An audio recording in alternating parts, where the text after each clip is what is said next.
Sir, जो अभी कांग्रेस जो इस मुद्दे पे आज तक चुप थी और अचानक से वो रिया चक्रवर्ती को आकर सपोर्ट करते हैं और अधीर रंजन चौधरी ये कहते हैं कि वो ब्राह्मण है इसीलिए फंसाया जा रहा है। ब्राह्मण किसको बता रहे हो अधीर रंजन चौधरी? देखिए, सबसे बड़ी बात यह है कि इसमें इन एंगलों को ले करके जो आ रहे हैं, इसका जो मेन पर्पज़ है वे है रियल कल्प्रिट्स को बचाना।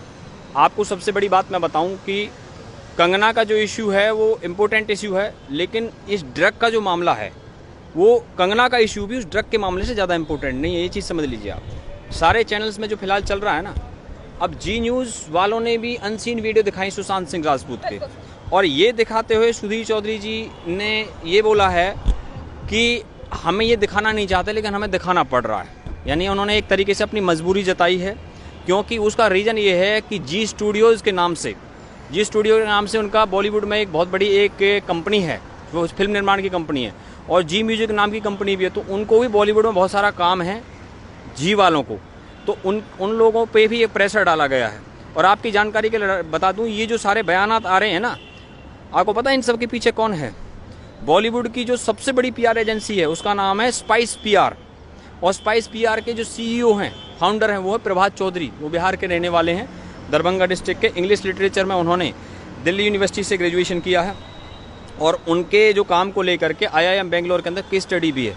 तो प्रभात चौधरी ही वो शख्स है जिसने कटप्पा ने बाहुबली को क्यों मारा, ये जो पंच लाइन है ना, उसके खुद के दिमाग की उपज है।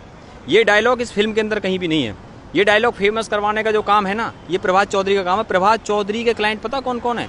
शाहरुख खान, सलमान खान, सारा अली खान, ऋतिक रोशन, और ये जो बड़े बड़े जितने भी बड़े बड़े एक्टर्स हैं बॉलीवुड के अंदर, वो सारे प्रभात चौधरी के पर्सनल क्लाइंट हैं। लगभग 50% जो बॉलीवुड है ना, वो अकेले प्रभात चौधरी का क्लाइंट है। और प्रभात चौधरी ने मी टू का जब मामला आया था ना शेरन जी, तो उस वक्त इन सारे स्टारों को ये बोला था कि भाई आप चुप नहीं बैठना, रिस्पॉन्ड जरूर करना है। और पता वो इतनी चालाकी से चीज़ों को करते हैं, जब भी कभी कोई स्टार किसी इवेंट में जाता है तो उसके सामने कम से कम 10 कैमरे लगे होते हैं। तो 10 कैमरे जब लगे होते हैं तो उनको पहले ही बताया जाता है कि जवाब उसी को देना है जो वो डिसाइड करते हैं, और वो 10 कैमरों में से एक सिंगल उसी आदमी को जवाब देते हैं जो पहले डिसाइड करते हैं। अगर वो आप ही की तरह 1-to-1 इंटरव्यू लेंगे शेरन जी, तो इससे क्या है, उनकी चाल समझ में आ जाएगी। लेकिन वो सारा गेम क्या है? सारा गेम ये है कि वो उसे 1-to-1 ना करके वो क्या करते हैं, उसे एक पब्लिक इवेंट का खेल बनाते हैं। दूसरा विषय मैं आपकी जानकारी के लिए और बता दूं कि ये जो सारा गेम चलता, आप मैं बताऊं, वरुण धवन ने जो है कहा कि CBI for SSR, ये उन्होंने सलाह लेकर के ना, क्योंकि उसकी फिल्म रिलीज होने वाली थी नेटफ्लिक्स पे, ये उसने सिर्फ इसलिए किया ताकि पब्लिक उसका विरोध ना करे। और आपको बता दूं, ये लोग पैसे दे करके बयान दिलवाते हैं। अभी हिना खान ने जो है रिया चक्रवर्ती के लिए जो बयान दिया है, आप क्या समझ रही हो फ्री में दिया है? वो फ्री में नहीं है, ये प्लानिंग के तहत होता है। और आज आपको एक विशेष बात बता दूं मैं आपकी जानकारी के लिए, पारुल घोषण करके भी एक PR देखती हैं, वो भी बहुत सारे बड़े बड़े स्टारों के PR देखती हैं, और आपको बता दूं उन्होंने भी बड़े बड़े खेल रचाए हुए हैं। तो ये जो सारा गेम वहाँ पे है, अब मेन मोटिव ये है कि ड्रग्स का जो 25 बॉलीवुड स्टारों के नाम है, लेकिन आप अपने विजडम से मुझे बताइए, सिर्फ 25 ही हैं क्या? 25 नहीं है सिर्फ। रिया चक्रवर्ती ने तो ये एडमिट किया है NCB को कि 80% बॉलीवुड ड्रग्स लेता है, तो सिर्फ मुझे क्यों फंसा रहे हैं? और कंगना ने कहा था 99% ड्रग्स लेता है। और आपकी जानकारी के लिए बता दूं, ड्रग्स के सारे रैकेट इंटरनेशनल रैकेट हैं, वो नेशनल रैकेट नहीं है, और उनकी जो पहुंच है अलग अलग सरकारों तक है। और क्राइम का जो बहुत बड़ा सिंडिकेट चलता है, आपकी जानकारी के लिए बता दूं, पंजाब में जो ड्रग्स आता हुआ था कनाडा से, क्योंकि कैनाबिस नाम का एक पेड़ होता है जिससे कि marijuana बनती है, और वो जो है वो लीगल है कनाडा के अंदर, वहाँ की सरकार ने उसे लीगल कर दिया है। और ये किसके दबाव में किया है ये तो बताने की किसी को ज़रूरत नहीं है। और जहाँ तक बात है US के अंदर जो ड्रग्स चलता है, वो सारा का सारा लगभग 90% ड्रग्स वो मैक्सिको से आता है। मैक्सिको की ऑलमोस्ट 50% से ज़्यादा इकोनॉमी ड्रग्स पे डिपेंड करती है। कमाल की बात देखिए, कोलंबिया, मैक्सिको, ऐसे कंट्री, लैटिन अमेरिका जो है ना, उसके जो कंट्री हैं ज़्यादातर वो ड्रग्स पे चलते हैं, वहाँ पे वो पौधे बो जाते हैं ड्रग्स वाले। और एक जो सबसे बड़ा कंट्री है वो है अफगानिस्तान। अफगानिस्तान में जो कोकीन, हेरोइन और ये गांजा वगैरह, इनकी खेती बहुत ज़्यादा होती है, और वो वहाँ से ड्रग्स पेडलिंग होती है, और वो दुबई के रास्ते इंडिया में आता है। आपको पता है जो बेंगलोर में ड्रग्स पकड़ा गया था, ये कहाँ से आया था? ये आया था ब्रुसेल्स से। और आपको बता दूं मैं आपकी जानकारी के लिए शेरन जी, ये सारे के सारे चल रहे। कंगना ने एक बात बताई थी कि जो बड़े बड़े स्टारों की पत्नियां हैं ना, वो भी ड्रग्स की पार्टी ऑर्गेनाइज करती थी। देखो, एक सॉन्ग था सलमान खान की फिल्म के अंदर कि दूल्हे की सालियो हरे दुपट्टे वाली हो, तो भैया वो बड़े बड़े स्टारों की घरवाली हो, तो भैया मैं तो उनसे एक ही बात कहूँगा कि वो ये सारा जो गेम करती हैं, अब एनसीबी के सामने जो नाम आए हैं अगले 10 दिन के अंदर देखना वो इंटेरोगेशन करेगी एनसीबी इन सब लोगों से। अब ये सारा जो खेल है ध्यान भटकाने की कोशिश की जा रही है, और ये चैनल है ना ये चाहते हैं कि ये सारा ध्यान कंगना और शिवसेना की कंट्रोवर्सी में लग जाए, क्योंकि शिवसेना को फिनिश करने की तो सुपारी ली हुई है एनसीपी और उसने कांग्रेस पार्टी ने। ये एनसीपी और कांग्रेस ने क्या किया कि विधानसभा में इसके खिलाफ एक प्रस्ताव लेके आए कंगना के खिलाफ, लेकिन अब जब उसका बुलडोजर चला दिया तो जो है चुपके से उस कार्रवाई को गलत बता रहे हैं।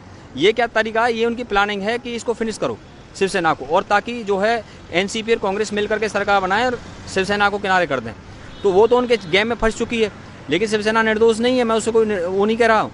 और जो संजय राउत साहब हैं और जो आदित्य ठाकरे ने तो LLB कर रखी है, उसे तो लॉ की जानकारी है। जहाँ तक ये जो संजय राउत हैं, और जो आपको बता दूं कि एनसीपी का जो सबसे ज़्यादा पोर्टफोलियो किसके पास में है इस सरकार के अंदर? एनसीपी के पास में। एनसीपी का जो अनिल देशमुख है वो इस समय मिनिस्टर है, होम मिनिस्टर। लेकिन पता है फर्स्ट टाइम मिनिस्टर किस सरकार में बना था? 95 में शिवसेना भाजपा की सरकार में फर्स्ट टाइम मिनिस्टर बना था, जो आज होम मिनिस्टर है महाराष्ट्र के अंदर। और मैंने आपको पहले बताया था कि ये जो सारा कंट्रोवर्सी चल रहा है, कई चीज़ें हमने आपके सामने ब्रेक करी हैं। मैं आपके सामने मीटू वाली बात बता रहा था अभी पता मेरे पास में जो डॉक्यूमेंट्स हैं इनके आधार पे पता मीडिया में कई चीज़ें तो ऐसी आई नहीं हैं जो मैं आपके सामने बताया करता हूँ कई बार। अब ये संदीप सिंह है, संदीप सिंह में मॉरिशस के अंदर यौन शोषण का आरोप लगा था। शेरन जी आप पूरा यूट्यूब खोल लीजिए, अगर कहीं किसी ने भी उसके कई इंटरव्यू हैं, किसी ने भी ये बात उससे पूछी हो तो। लेकिन आपको बता दूं ये जी न्यूज़ की जो है जी न्यूज़ की रिपोर्ट लेकर के आया हूँ मैं संदीप सिंह के बारे में। फिल्म सरबजीत के प्रोड्यूसर के खिलाफ यौन उत्पीड़न की शिकायत दर्ज।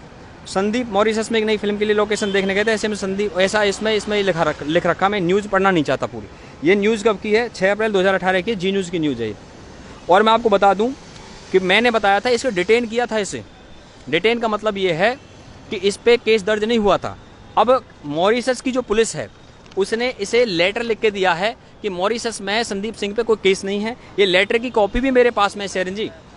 और आपको मैं बता दूं, आप देखिए ना अर्नब की जैसे क्रॉस क्वेश्चनिंग, अर्नब की डिबेट्स को छोड़ के भाग जाते हैं लोग डर के मारे, क्योंकि अर्नब की जो क्रॉस क्वेश्चनिंग होती है वो पढ़ करके नहीं होती, वो स्पॉन्टेनियस सवाल करता वहीं पे। दूसरा मसला ये है कि अर्नब का मैंने आपको अगर जानकारी दी है तो अर्नब की बात से मुझे याद आ गया। अर्नब घोष मैंने आपको बताया था ना, अर्नब के चैनल के बाहर जो है पुलिस वाले खड़े, ये मैंने ये बात बताई थी ना। अब कर लिए ना उसके रिपोर्टर अरेस्ट? बताइए, रिपोर्टर अरेस्ट कर लिए ना? ये जानकारी मैंने पहले दे दी थी आपको कि वहाँ पे इसकी मॉनिटरिंग की जा रही है। अर्नब गोस्वामी के कॉल टेप किए जा रहे हैं, और जो विकास शर्मा आता है भारत की बात रिपब्लिक टीवी पे लेके आता, उसके कॉल टेप किए जा रहे हैं, आपको बता दूं। और इनके जो रिपोर्टर हैं उनको अरेस्ट कर लिया। आप क्या समझ रहे हैं उन पर पूरी नज़र है? रिपब्लिक टीवी के एक रिपोर्टर पे नज़र है, रिपब्लिक चैनल के ऑफिस पे नज़र है, और वो तो यहाँ तक देख रहे हैं, वो ये खोज रहे हैं कहीं से कोई केस निकालें अर्नब गोस्वामी का हम, और उसको हम फंसा दें किसी केस के अंदर। जैसे कंगना का केस निकाल रहे थे कि भैया कंगना ने तब ड्रग्स लिया था तब लिया था। अरे भैया कोई भी जब कोर्ट में आप जाते हो ना, एविडेंस देना पड़ता है, टेस्ट करवा के दो ना एविडेंस। अब 10 साल बाद तुम्हें एविडेंस मिलेगा क्या? बताइए आप मुझे। जिनका आपने एविडेंस लेना चाहिए मुंबई के अंदर, आप करवाइए टेस्ट लोगों के। अरे उस ब्लड टेस्ट को छोड़िए, मैंने तो हेयर ड्रग टेस्ट की बात की थी ना। 90 दिन बाद भी हेयर ड्रग टेस्ट ये बता देता है कि 90 दिन पहले भी अगर आपने ड्रग्स लिया ना, तो उसे बता देता हूँ। ड्रग्स के नाम भी मैंने आपको गिनवाए थे, फिर गिनवा देता हूँ आपको। मेटाफीन है, कोकेन है, मरीजुआना है, इनके PCB भी है, इनके आप हेयर ड्रग टेस्ट कर लीजिए। 90 दिन बाद भी आपको बता देंगे कि आपको जो है उसके अंदर आपने ड्रग्स लिया था या नहीं लिया था। लेकिन ब्लड टेस्ट करते हो तो उसमें क्या होता है, 10 से 15 दिन के बीच में ही वो बता पाता है। यानी कि 10 दिन पहले आपने ड्रग्स लिया है, 15 दिन पहले लिया तो ही बता पाएगा। लेकिन कि इसमें NCB ने जो रिया चक्रवर्ती से स्टेटमेंट ली है, अब रिया चक्रवर्ती ने मैजिस्ट्रेट को जाके बोल दिया, दबाव में मेरे से बुलवा रहे थे, लेकिन रिया चक्रवर्ती को पता नहीं है एक एक पल की वीडियो रिकॉर्डिंग NCB ने करी है। नारकोटिक्स कंट्रोल ब्यूरो सीधे होम मिनिस्टर भारत सरकार को रिपोर्ट करता है। सारी की सारी जानकारी भारत सरकार के होम मिनिस्ट्री को है, और होम मिनिस्ट्री इसमें इतनी मॉनिटरिंग कर रही है कि होम मिनिस्ट्री को इंटरनल, मेरे सोर्सेस से जानकारी बता रहा हूँ, होम मिनिस्ट्री को ये सूचना मिली कि कंगना की जो है ना जान पे खतरा है, इसलिए उन्होंने उसको Y+ सिक्योरिटी दी, उसको थ्रेट है उसकी लाइफ को। और ये इंटेलिजेंस ब्यूरो की रिपोर्ट थी होम मिनिस्ट्री को, भाई ऐसा है, तो उसके आधार पर उसे सुरक्षा दी। और जो रिया चक्रवर्ती है, ये इसको इतना कॉन्फिडेंस कैसे, आपने कभी सोचा? आप पता कीजिए, एक्सपर्ट लोगों से जाकर के बात करके देखिए इसे इतना कॉन्फिडेंस कहाँ से आ रहा है। उसके 2 रीजन होते हैं। एक तो रीजन ये, या तो उसकी इतनी तगड़ी बैकिंग है, उसके पीछे इतने तगड़े सपोर्ट करने वाले लोग हैं जो कह रहे हैं आपको कुछ नहीं होगा, फर्स्ट रीजन। रीजन नंबर 2, या फिर वो इतनी हार्डकोर क्रिमिनल है। हार्डकोर क्रिमिनल जो होता है ना, वो भी जो है ना बहुत ही कॉन्फिडेंस से बात करता है। तो ये 2 में से एक रीजन जरूर है। जैसे एक सॉन्ग था ना, 2 बातें हो सकती हैं सनम तेरे इनकार की, या तो तू दुनिया से डरती है, कदर नहीं मेरे प्यार की। तो ये समझ लीजिए कि उसको कहीं ना कहीं 2 में से 1 बात ज़रूर है उसके साथ में। और जहाँ तक मैं बता दूँ, ये सारा का सारा जो इतना बड़ा रैकेट है वहाँ पर, एक मामला नहीं है, मैंने मनी लॉन्ड्रिंग की बात करी थी। अब देखिए, कोई बॉलीवुड के अंदर हमने सुना है वहाँ कोई मर्द तांगे वाले रहते हैं भाई, मैंने सुना है वहाँ कोई दबंग खान भी रहते हैं, हमने ये भी सुना है वहाँ पे कोई सिंघम भी रहते हैं, हमने ये भी सुना है कि कोई बिग बॉस भी हैं वहाँ पे बहुत बड़े। तो अब मैं इन सारे लोगों से ये जानना चाहता हूँ कि मर्द तांगे वाला मुझे दुश्मन क्या मारेगा, मेरा दोस्त है ऊपर वाला, तो वो ज़रा एक बात बताए कि भाई तुम जो है सपोर्ट में क्यों नहीं खड़े, कंगना ये सब कुछ हो रहा है वहाँ पर, आप क्यों नहीं खड़े? अरे वो कहाँ से खड़े होंगे? पनामा पेपर्स में अमिताभ बच्चन का नाम था, पनामा पेपर्स पता आपको? मनी लॉन्ड्रिंग की मैं अक्सर बात किया करता हूँ आपके सामने। पनामा पेपर्स जो हैं, पनामा एक बहुत छोटा सा एक कंट्री है जिसकी 40 लाख पॉपुलेशन है।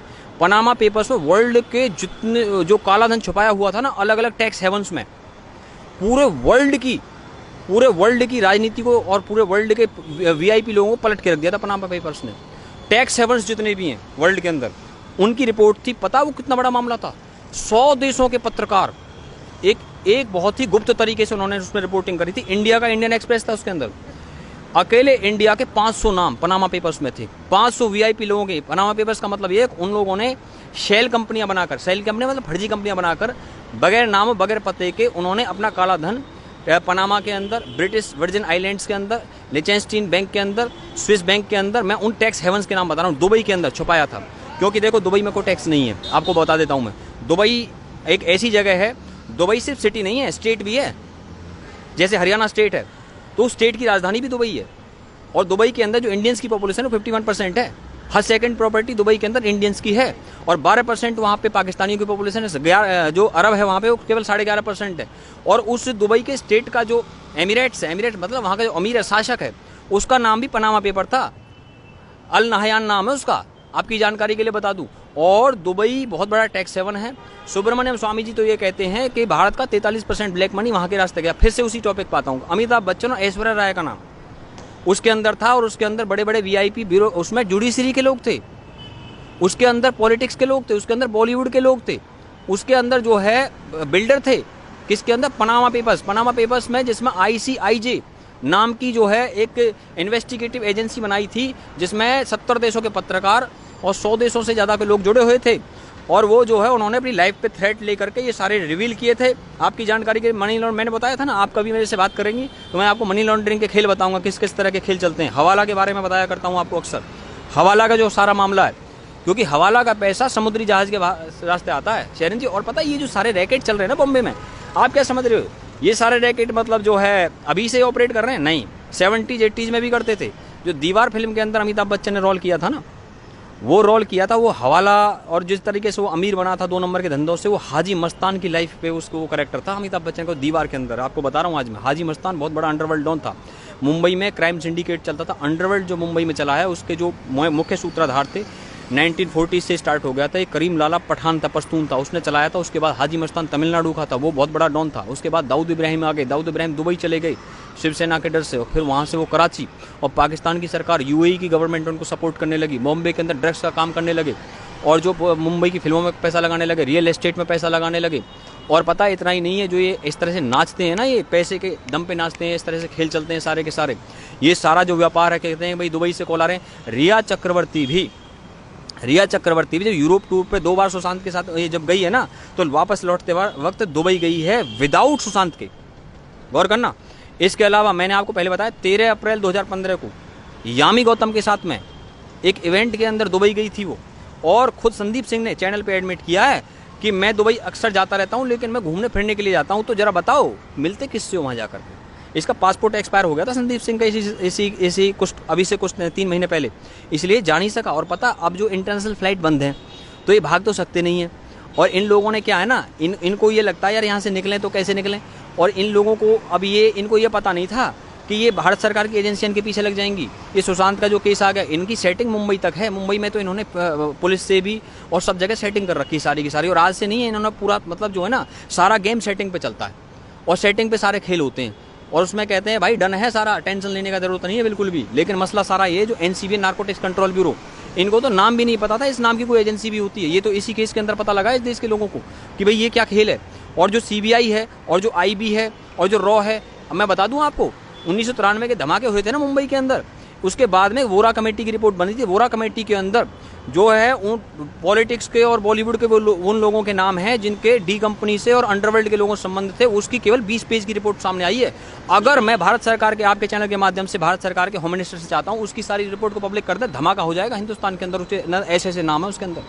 अंडरवर्ल्ड से कॉन्टैक्ट थे, वो 1993 के जो बम धमाके थे 12 मार्च 1993 को हुए थे।